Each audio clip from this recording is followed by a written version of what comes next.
Good morning, everybody. Welcome to a new video. Today we are going to be spraying some Liberty. This is the main project going on today. I got about 100 acres to cover, but we started by filling up about 200 gallons of water in there, so we got some test fluid to play with. So now we're unfolded in the driveway. We switched tips. Usually with anything other than Liberty, I run an AIXR T-Jet, that blue one right there. So what we are doing by switching tips is we are eliminating the air induction portion. We're getting a finer, smaller droplet and get better coverage. Liberty is all about getting coverage. And then we are switching to a higher capacity tip as well, because with Liberty we run a higher carrier. So I need to have a higher orifice size to hold my rate at the same speed I was running those blue AIXRs. So that is what we were doing this morning. Now I'm about to fire up, test my pattern, make sure I got good fan off of every nozzle, and then we can get folded back up again once we're done. I am going to take my time with this one because we got to do a good job. And then also I have time. I don't really plan on spraying until afternoon. Liberty needs to be done, or should be done, in the heat of the day. So that is what I'm shooting for today.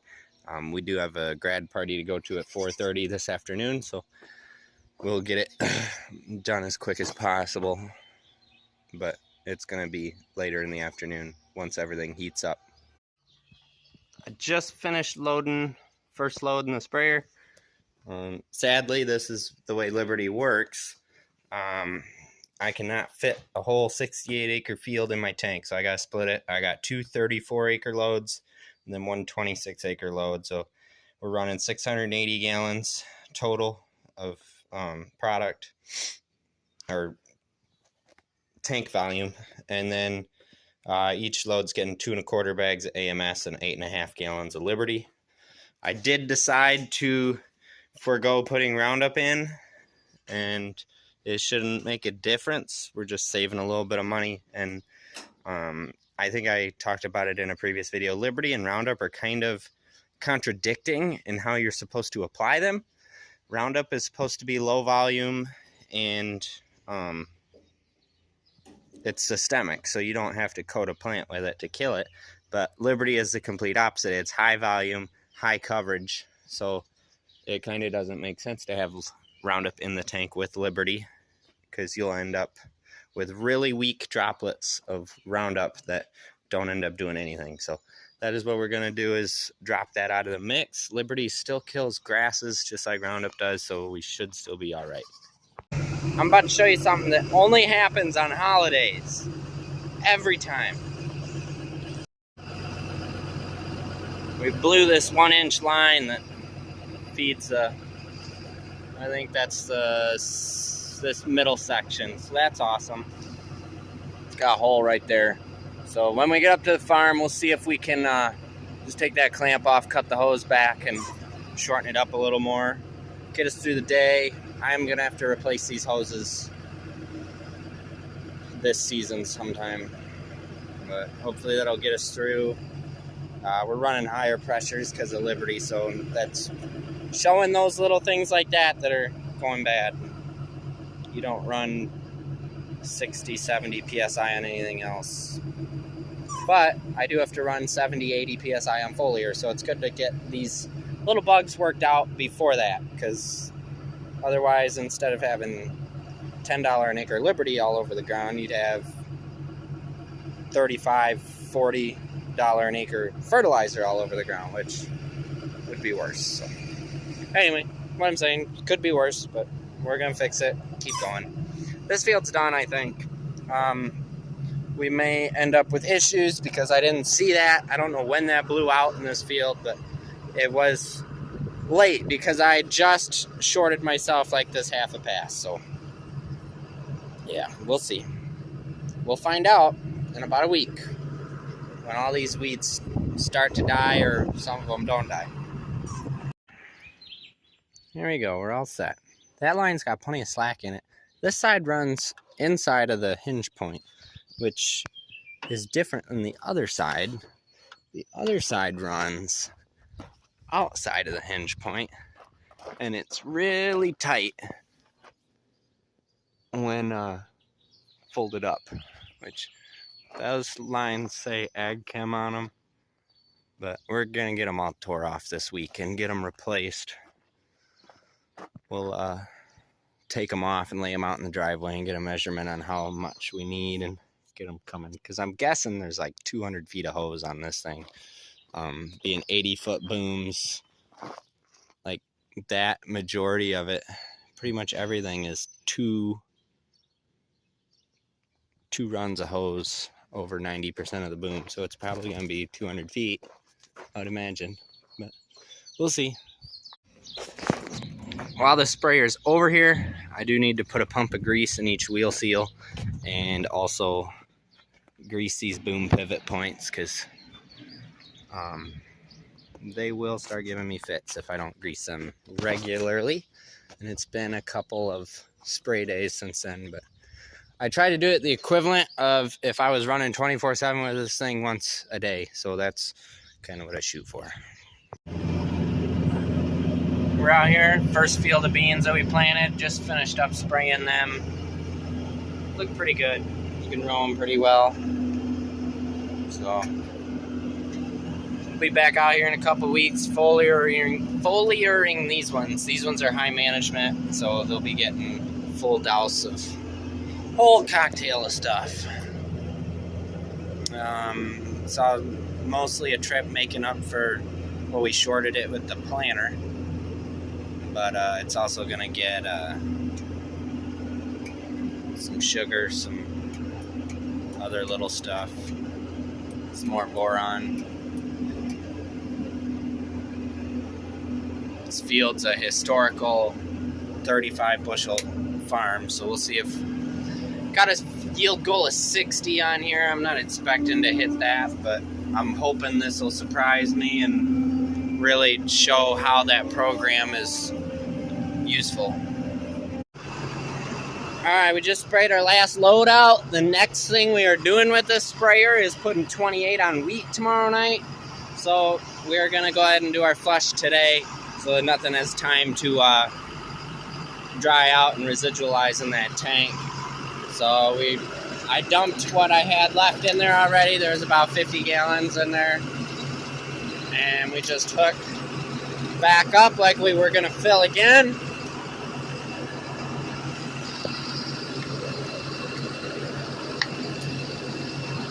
And we put about 200 gallons in there, or a little less.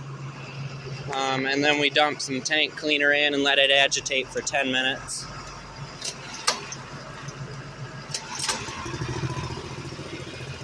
So I'll come over here, turn that on, and then I gotta wash this out too, because, well, yeah, I gotta wash that because we're gonna be doing boron and all sorts of micros in this. So we're gonna put about 150, 200 gallons in, and then drive back over to the runoff pad, let it agitate for 10 minutes. We'll push that 200 gallons of solution, tank rinse solution through the booms. And then we come back over here, put another 150, 200 gallons of just water in, rinse, let that agitate for 5 minutes, and then run that through the booms as well. And then we should be pretty well cleaned up. There's still a jug of Wex on the back that I forgot about. I gotta take that off, or I'll dump it in at some point this year. I don't know. Park out here next to our runoff lagoon. This catches any water that runs off this whole north side of the farm. We have another one on the south side that does the same thing, but south side of the farm. That is a holding facility so that it doesn't go out into the field. It's lined so it doesn't go into your water supply. So this is 100% safe for the environment. What we are doing, this is something that's required to be done, or else we will kill our wheat before we roll into the field. So what we're doing, the pump's running right now. It's agitating. Open the top up here and show you. So it's agitating. I'm going to try and change it up a little bit, get it running down the sides of the tank more. And that mixing around, it's releasing any residual that's at the bottom of the tank. Most of the time, stuff doesn't sit in this tank long enough to coat the walls. It kind of settles out in the bottom, so that's cleaning that out. We're already unfolded here. There's a nice big long reach where I can unfold and pump out onto the cement. Once that's done agitating, we're running this. It's called Wipeout Tank Cleaner. That one's a little old. It's been in my toolbox for a while. So 150 gallons, I dump half of this 1 gallon jug in, and that'll mix up good and do its job. Now, tank cleaner ain't cheap. That's about 45 bucks for that jug, but when you, in the whole scheme of things, they probably know that that $45 is going to save you thousands if you use it correctly and fully. So, because if I was to go out the way my sprayer is, I would probably kill a half acre of wheat or more. And a half acre of wheat would be 50 bushel, and then you take 50 bushel times 6. Well, right now it's 5, but 50 times 5 would be $250. So, yeah, that would not be ideal. So $250 on a half acre, that's like least worst case scenario. So it could get worse really fast. And so $45 jug of tank cleaner, that means I use about $22 of it. That's worth every penny. Alright, we've been running for about 10 minutes now. I'm going to open my reload valve up a little bit. We're going to turn my rate controller on, reset field volume to 0. We're going to go into a self-test, which just means we're going to tell this what speed to think it's going, but in reality we're sitting still. So we do self-test, enter, going 10 mile an hour, enter. So that is thinking we are moving, but we aren't at the moment. So pump's running, rev up, and then hit this button, turn our main valve on, and now we are spraying. So we just gotta let that run for a while. You guys can't see it. It's hard to see spray on camera, but that thing's running. We go, can't go off of that, I don't think. Close the reload a little bit, get us up to 20 gallons, so we're good now. Running about 40 PSI. It doesn't like that yet. Up a little more. 60 was what I was running in the field, so it probably wants to be higher. Now, we haven't ran anything, oh, come on, quit beeping. We haven't ran anything hairy through the booms this spring yet. So, like, if we had sprayed corn already, we would have ran atrazine through, and that can hold up in the booms and cause problems later in the season. I've had that before where I spray all the corn, and like 300 acres of beans later, I have some atrazine cut loose in the booms, and it smoked some beans. But, like, we haven't had atrazine in it in over a year now, so there shouldn't be anything that can really grab and latch on in those booms and not let go, so simple flush should take care of everything. Just lost pressure. We've got a bunch of foam left in the bottom of the tank, and that's about it. There's probably a little bit of liquid in there. I am going to run some defoamer. This knocks the foam down, and it'll just help it all come out better. This stuff is pretty satisfying to watch. You just squirt it in, and within a couple minutes, all that foam is just dissolved into nothing. So you can see it right there bubbling. That foam is just dissipating before our very eyes. Just use up the rest of this. Liberty foams like crazy, so every time you load, you end up squirting like a quarter of a bottle in the top. Because once you get foam in your booms, then it's a real mess. Because you can't, it's really hard to hold pressure once there's foam in the boom.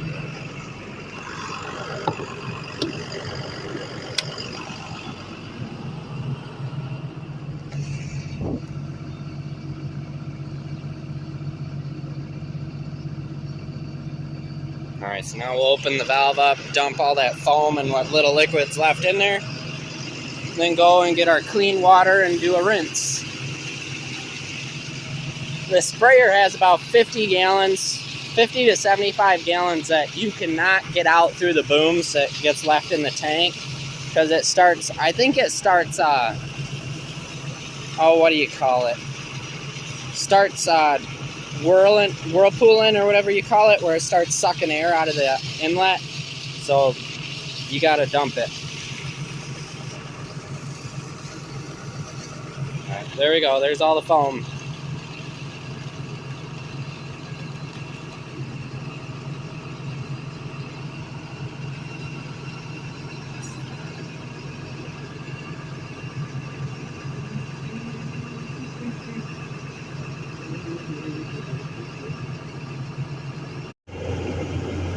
Now we're running our rinse water out, getting all emptied out. And then we'll be able to put it away in the barn. Well, actually, no, we're going to switch nozzles and run a test run on the streamers, make sure they're all still working. Back up on the roof again. Different barn though. Last time we were over there. This time we're on the gray barn. It's cattle barn, milk house, so right in the middle of the dooryard here. We're going to put a ridge cap on this barn because it's a hay storage barn now and don't need all the ventilation from having cattle in here. So the plan is to put a ridge cap on now, and eventually we'll close the back up. Need some post work. You can see that roof sag there. There's a sag right around where the ladder's at.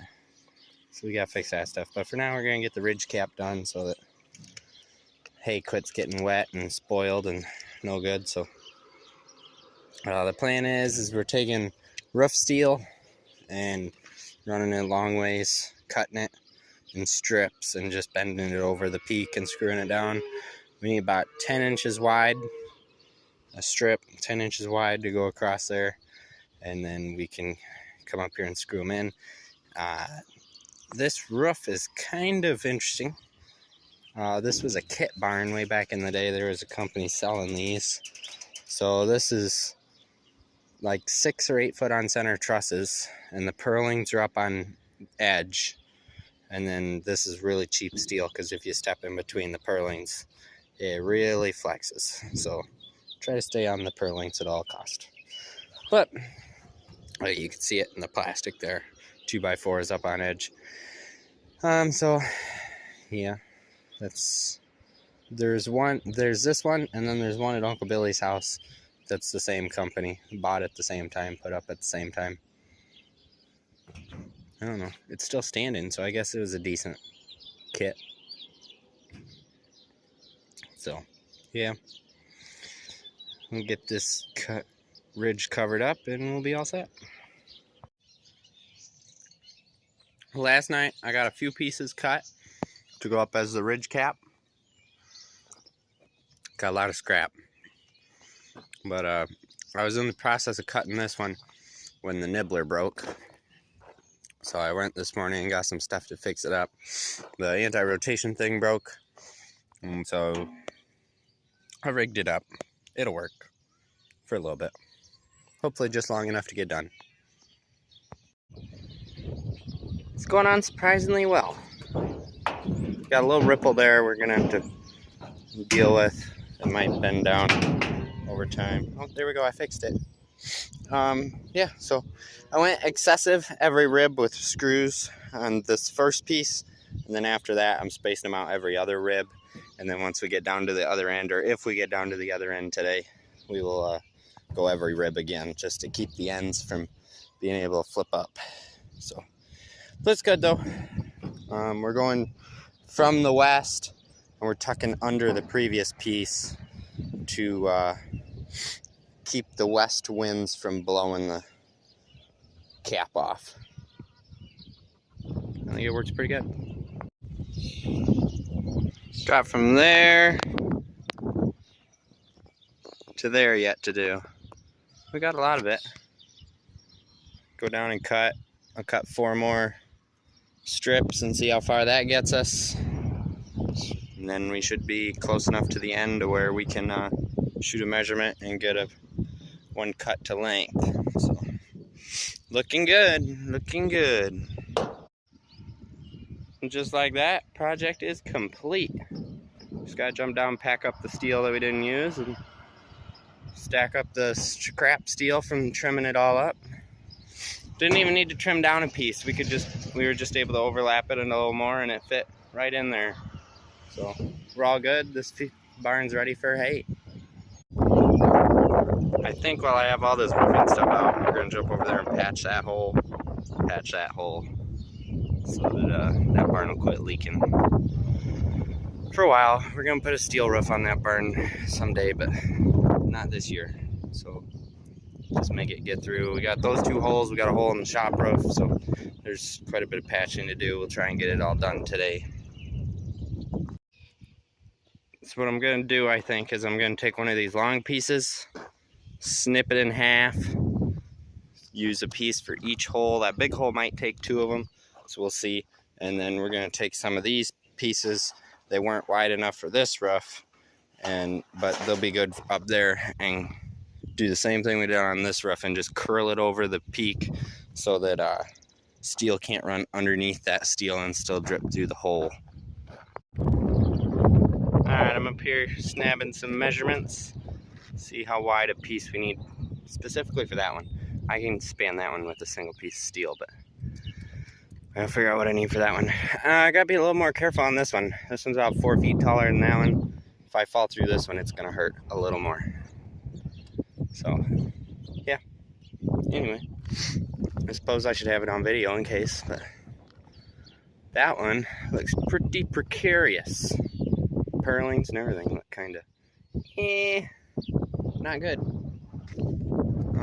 That one's a little bit of a newer hole, but yeah. Ideally, we need to peel this roof off and pull the OSB off. That one's gonna need new purling. That's the joining spot. Top of the truss looks like it needs to be replaced too. That's pretty rotted out. But we'll get it covered up so it can't get worse. It's better shape than that barn over there. But ridge cap looks nice from over here. So I actually need the same size piece for both of them. I need a 5 foot long, 4 foot wide. I think those are 4 foot wide pieces of steel, but maybe they're 3. I don't remember. You may have to do like 1.5, but we'll figure it out. This one is way worse than it looks. You can see the whole thing just, you can hear it. That whole sheet is bad under there of OSB.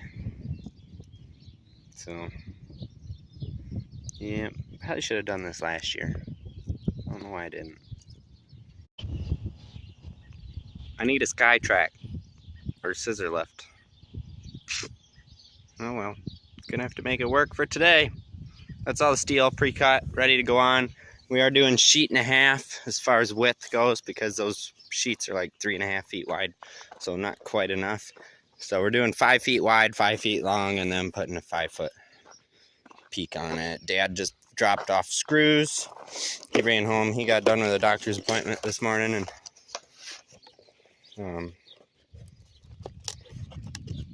he'll be back in a little bit, ready to go back to work. I'm surprised he left me on the roof unattended, but so yeah, we'll get this knocked out. It won't take long unless I fall through the roof. Then that'll be a complication that'll probably make it take the rest of the day because the ER takes forever in our town. But we'll figure it out. We'll get it done.